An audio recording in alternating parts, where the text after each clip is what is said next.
Hello class 8th students, welcome back to my YouTube channel. तो जो बच्चे नए हैं मैं उनको बता दूं कि इस चैनल पे आपको बहुत सारे आपके सब्जेक्ट से रिलेटेड एमसीक्यूज जो हैं वो मिलने वाले हैं टर्म 1 एग्जाम के लिए। जैसे कि आप जानते हैं कि सीबीएसई की डेट शीट जो है वो आ चुकी है 10th क्लास की। तो आपकी भी डेट शीट जल्दी ही नेक्स्ट वीक में नवंबर के आ जाएगी। तो चलिए फिर बिना टाइम वेस्ट किए आज हम स्टार्ट करने जा रहे हैं। चैप्टर 1 का हम लोग ऑलरेडी वीडियो एक अपलोड कर चुके हैं अपने चैनल पे। चैप्टर 2 का आज हम बनाने जा रहे हैं एमसीक्यू। बहुत ही ज्यादा क्वेश्चंस इसके अंदर से जो है वो निकल रहे हैं, देखते हैं। चलिए, first question is alcohol is produced with the help of. Alcohol जैसे शराब कह दो, है ना। सो अल्कोहल जो है वो प्रोड्यूस होती है किसकी मदद से? So first option is sodium chloride, second option yeast, third option nitrogen and last option is carbon dioxide. So this is because of yeast. ठीक है, यीस्ट फर्मेंटेशन होता है जिसकी वजह से ये जो अल्कोहल है उसको बनाया जाता है। So with the help of yeast, किसकी मदद से बनाया जाता है? यीस्ट की मदद से जो है वो ये अल्कोहल को बनाया जो है जाता है, प्रोड्यूस किया जाता है। So right answer here is yeast. ठीक है, चलिए next question. Which of the following drug is antipyretic? Antipyretic होता है कि जो चीज, जैसे हम लोग कोई पेन हो रहा है, पायरेटिक का मतलब पेन होना। सो एंटीपायरेटिक मतलब कि जो पेन हो रहा है और उसको खत्म करने के लिए, पेन को खत्म करने के लिए कोई मेडिसिन जिस जो होती है, हम उसको क्या कहते हैं? कौन सा ड्रग जो है, मेडिसिन कौन सी होती है? पहला ऑप्शन है आपके पास इंसुलिन। ठीक है, insulin wrong answer because it is use for diabetes. Diabetes के लिए यूज किया जाता है। अल्कोहल हाँ पता ही है क्या है। थर्ड ऑप्शन जो है वो है streptomycin and next option last है paracetamol. So right answer is paracetamol. आपके घर में भी काफी यूज करते होंगे पैरासीटामोल। जब भी पेन होती है तो पैरासीटामोल कहते हैं ले लो। तो हल्का सा फीवर हो या फिर पेन हो बॉडी में तो पैरासीटामोल जो है वो प्रेफर की जाती है। So right answer here is paracetamol. ठीक है, चलिए next question is what helps in the rise of bread and dosa dough? चलिए, जो ब्रेड होता है या फिर डोसा होता है ना, तो उसका जो डो होता है, मतलब जो गुंदा हुआ मैदा होता है, वो क्या हो जाता है? फूल जाता है। वो कैसे फूल जाता है भाई? इतना सॉफ्ट मुलायम कैसे हो जाता है? Is this because of heat? ठीक है, हीट की वजह से, ग्राइंडिंग की वजह से, या फिर थर्ड ऑप्शन है आपके पास growth of yeast cells and last option is low pressure. So right answer is here growth of yeast cells. तो जो शेफ होते हैं वो yeast पाउडर भी यूज करते हैं इस चीज के लिए, सो दैट कि वो जो आटा है गुंदा हुआ ब्रेड के लिए, जो डोसा के लिए बनाया हुआ है, तो उसको अच्छे तरीके से सॉफ्ट किया जा सके। पफी बनाने के लिए इसको यूज जो है yeast पाउडर को यूज किया जाता है। So it's right answer is growth of yeast cells. ठीक है, चलिए नेक्स्ट क्वेश्चन पढ़ लेते हैं। Fourth question is status of algae. है ना, एल्गी आपको पता है क्या होता है? So status of algae in the aquatic food chain is, aquatic मतलब पानी के अंदर जो होता है, तो पानी के अंदर एक्वेटिक फूड चेन के अंदर जो ये एल्गी है वो क्या है? Is this consumer, producer, host या small in size? So it's right answer जो है वो आपका वो आएगा प्रोड्यूसर। सो एक प्रोड्यूसर का आपको पता मतलब पता होता है। जैसे ग्रीन प्लांट्स जो होते हैं हम ऑटोट्रॉफ्स कह देते हैं, प्रोड्यूसर्स कह देते हैं because they are preparing food for other plants and animals, sorry animals and human beings के लिए वो खाना प्रिपेयर कर रहे हैं, तो हम उनको प्रोड्यूसर्स कह देते हैं। सिमिलरली एल्गी भी ऐसे ही करती है, पानी के अंदर फूड जो प्रिपेयर करती है दूसरों के लिए। नेक्स्ट है, इसके लिए प्रोड्यूसर्स को कहा जाता है। नेक्स्ट है rod shaped bacteria. Rod shaped bacteria जो है हम उनको क्या कहते हैं? Is speculus, coccus, vibrio and spirillum. So right answer जो है आपके पास वो है bacillus. Bacillus is the right answer. Rod shaped bacteria जो होते हैं हम उनको क्या कहते हैं? उनको हम कहते हैं बैक्यूलस। ठीक है, नेक्स्ट है, let's move to next question. Question number 6, the microorganisms which contain chlorophyll. ठीक है, वो माइक्रो ऑर्गेनिज्म जिनमें क्या होता है? क्लोरोफिल होता है, हम उनको क्या कहते हैं? तो हम ऊपर पढ़ के आए थे। Virus, no not at all. Fungus, is this algae and all? So right answer here is algae. So algae जो है वो राइट आंसर है। It contain it contains chlorophyll. इसके अंदर क्लोरोफिल जो है वो होता है। ठीक है, let's move to the next question now. Seventh question is disease. तो आपने एक चार्ट, आपके टेबल बना हुआ है आपके बुक के अंदर। सो आपने उस बुक के टेबल को अच्छे तरीके से जो है मेमोराइज करना है कि कौन सी डिसीज किसकी वजह से होता है। लाइक जो माइक्रो ऑर्गेनिजम्स जो हमने पढ़ा है कि किसके अंदर 4 तरीके हैं, जैसे कि प्रोटोजोआ हो गया, बैक्टीरिया हो गया, वायरस हो गया, है ना। तो आपने इन सब चीजों को पढ़ना है कि प्रोटोजोआ की वजह से कौन सी डिसीज हो रही है, वायरस की वजह से कौन सी डिसीज होती है, बैक्टीरिया की वजह से कौन सी डिसीज होती है, फंगस की वजह से कौन सी डिसीज होती है। ठीक है, तो इन सब चीजों की वजह से कौन सी डिसीज होती है, you should keep in mind, ध्यान में आपको जो है वो रखना है। चलिए नेक्स्ट देखो, micro organism which contain chlorophyll, that is algae. And seventh question जो है आपके पास वो है disease caused by protozoa. So protozoa है उसकी वजह से जैसे मलेरिया हो गया, डेंगू हो गया, ठीक है, ऐसी बीमारियां जो है वो फैलती हैं। तो राइट आंसर जो है यहाँ पे from the given options, late us read options first of all. First is tuberculosis, second polio, third is typhoid and last one is malaria. So right answer here is malaria. तो उसका right answer कौन सा है, malaria. ठीक है, सो जैसे हमने आपको बताया malaria and typhoid, sorry malaria and dengue. ठीक है, these both diseases occur because of protozoa.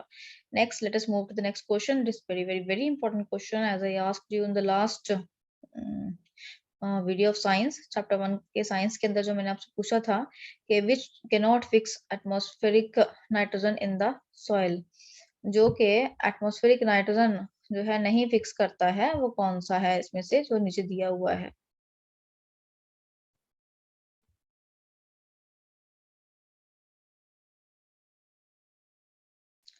So right answer here is penicillin. ठीक है, पेंसिलिन है, बिकॉज डिपोजोमियम जो है वो भी नाइट्रोजन फिक्स करता है, क्लोस्ट्रीडियम भी करता है, अजोटोबैक्टर भी करता है, बट पेंसिलिन जो है ये नहीं करता है। ठीक है, सो पेंसिलिन जो है इज द राइट आंसर। ये क्या है, it can not fix atmospheric nitrogen in the soil. This is the right answer, penicillin. Okay, so let's move to the next question. You have next question here, ninth, and let us read this. Disease caused by fungi. जैसे मैंने आपको बताया था, बहुत सारे question जो है आपको डिसीजेज के ऊपर ही देखने को मिलेंगे, या फिर माइक्रो ऑर्गेनिजम्स के ऊपर मिलेंगे कि माइक्रोजिम कौन सा डिसीज फैला रहा है, ये डिसीज जो है किसकी वजह से हो रहा है। ऐसे क्वेश्चंस आपको देखने को मिलेंगे इस चैप्टर में से। तो देखिए क्या लिखा हुआ है कि फंगी जो है वो कौन सी डिसीज जो है वो उसकी वजह से होती है। मीजल्स होता है, second option is chickenpox, third option is polio and last option is ringworm. So right answer here is ringworm. ठीक है, रिंग वॉर्म जो है वो होता है। ठीक है, next question is very important question is this, and let us read, which bacteria helps in setting of curd. दही जमाने में कौन हेल्प करता है भाई, रिजोबियम करता है, लैक्टोबैक्टिलस करता है, या फिर विब्रियो कोलरेट करता है, या बैकिलस करता है। So right answer here is lactobacillus. Lactobacillus जो है ये आपका राइट आंसर है। Let us move to the next question. 11th question is which microorganism cause AIDS. So AIDS जो है एचआईवी वायरस की वजह से होता है। ठीक है, तो यहाँ पे वायरस जो है लिखा हुआ है, ऑलरेडी मैंने आपको बता दिया। सो वायरस जो है उसकी वजह से क्या होता है, एड्स की बीमारी जो है वो होती है। नेक्स्ट है 12th question, which of the following disease spread due to bacteria. Bacteria जो है कौन सी बीमारी फैलाता है, tuberculosis, measles, chicken pox, polio. So right answer here is tuberculosis. Tuberculosis मतलब टीबी की बीमारी जो होती है वो किसकी वजह से होती है, बैक्टीरिया की वजह से होती है, कम्युनिकेबल डिसीज होती है ये। ठीक है, next 13th question is which of the following is not used as food preservative. ठीक है, फूड को लंबे टाइम तक बचा के रखने में कौन यूज नहीं हम करते हैं, सॉल्ट। सॉल्ट करते हैं भाई, जैसे अचार में डाला जाता है सॉल्ट, है ना। सो शुगर जैम के अंदर डाली जाती है, या मुरब्बा बनाने में काम आता है, विनेगर जैसे अचार में भी डाला जाता है, सिरका। तो यहाँ पे जो आंसर है वो है आपके पास मिथेन। मिथेन को यूज प्रिजर्वेटिव के रूप में नहीं किया जाता है। ठीक है, चलिए नेक्स्ट क्वेश्चन देखिए, process by which amount of nitrogen remain the same. है ना, एनवायरनमेंट के अंदर, एटमॉस्फेयर के अंदर जो अमाउंट ऑफ नाइट्रोजन है वो सेम रहती है। ये कौन सा प्रोसेस है, is this fermentation, carbon cycle, nitrogen cycle, phosphorus. The right answer here is nitrogen cycle. ठीक है, तो नाइट्रोजन साइकिल इसका राइट आंसर है जी। Next question is, in order to take precautionary steps to control dengue. Dengue जो होता है उसको बचाने के लिए, ठीक है, कि डेंगू ना हो, है ना, तो उसके लिए कहते हैं हमें कौन सी ऐसी नीचे दी हुई फ्लाइज हैं, या इसमें से कौन सा ऐसी चीज है जिसको हम रोकना पड़ेगा हमें, कि उसकी ब्रीड ना हो। ठीक है, डेंगू, तो डेंगू के लिए हमें जो एडीज मॉस्किटोज होते हैं उसको बढ़ने से रोकना पड़ेगा, एडीज मॉस्किटोज को रोकना पड़ेगा भाई, बिकॉज एडीज मॉस्किटो जो होते हैं these are responsible to cause dengue. ठीक है, डेंगू को बढ़ाने में ही काम आता है। तो आजकल काफी ज्यादा फैल रखा है ठंडा में भी, तो इसलिए सबको टेक केयर जो है वो करनी पड़ेगी अपनी, ठीक है, बचना पड़ेगा ऐसे। एंड नेक्स्ट देखिए जो है ऑप्शन एनोफिल वाली है, एनोफिल मॉस्किटो मलेरिया जो है उसका कारण होती है, तो ये आपने याद रखना है। मलेरिया के लिए एनोफिल मॉस्किटो हो गई, एंड एडीज मॉस्किटो जो है दिस इज फॉर डेंगू, ठीक है। These are name of female mosquitoes हैं दोनों। Next question, partial sterilisation of product such जैसे कि मिल्क को हाई टेम्परेचर के ऊपर उसको गर्म किया जाता है कुछ सेकंड्स के लिए, तो हम उस प्रोसेस को हम क्या कहते हैं, पैस्चुराइजेशन कहते हैं। So this is a process to conserve milk for long time, तो दूध को लंबे समय तक बचा के रखने के लिए ये होता है पैस्चुराइजेशन, ठीक है। Let us move to the next question. Question number 17. You can see here living organism which are invisible to a naked eye. ठीक है, वो living organism जो हम खुली आंख से नहीं देख सकते भाई। बहुत ही simple question, easy question है। Name of the chapter is microorganisms. Friend and boy. So here you can get the answer microorganisms. ठीक है, so microorganisms जो होते हैं हम naked eye से नहीं देख सकते। Magnifying glass, microscope can help us to see the microorganisms. Next is vaccines, दवाइयां जो होती हैं, जैसे कोविड की वैक्सीन चल रही है, तो वैक्सीन जो है किससे बनती हैं, vaccine are made up of, first option is chemical, second is weak microorganisms, third option here is my viruses, and last but not the least option is drugs. So right answer you have here weak microorganism. Weak microorganism जो होते हैं उनको use किया जाता है vaccine को prepare करने के लिए, ठीक है जी। नेक्स्ट क्वेश्चन जो है आपका 19 रिपीट हो रहा है कि बैक्टीरिया जो कर्ड के अंदर होता है, राइट आंसर इज लैक्टोबैसिलस हो गया आपका। नेक्स्ट जो है आपका देखिए क्या लिखा है कि वाइल बेकिंग केक, केक बनाते टाइम यीस्ट जो होते हैं रिप्रोड्यूस रैपिडली, यीस्ट बड़ी जल्दी वहां पे रैपिडली जल्दी जल्दी मतलब रिप्रोड्यूस होने लग जाते हैं, गिनती बढ़ने लग जाती है। एंड गैस को कौन सी लीव करते हैं वहां पे, is this hydrogen, is this oxygen, is this carbon dioxide और नाइट्रोजन। तो राइट आंसर जो है आपके पास वो आ रहा है कार्बन डाइऑक्साइड, ठीक है। So right answer here is carbon dioxide. Carbon dioxide जो है वो गैस से रिलीज करता है जब केक को हम प्रिपेयर कर रहे होते हैं।